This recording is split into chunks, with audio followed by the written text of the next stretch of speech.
The next piece that we're going to play is called The Cave You Fear. And the author, or the composer says, I've been thinking a lot lately about all the opportunities we're given day to day to try something new or to go somewhere we've never been before.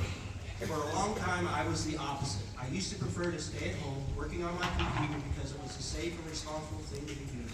Listening to the same albums on my iPod, ordering the same meal at the same familiar restaurants, and while there's nothing necessarily wrong with having a routine and knowing what you like, I eventually realized that my life was starting to have a certain predictability to it. It was a few years ago while I was still living in the same state that I was born and raised in that I had the most terrifying epiphany that I think I've ever had.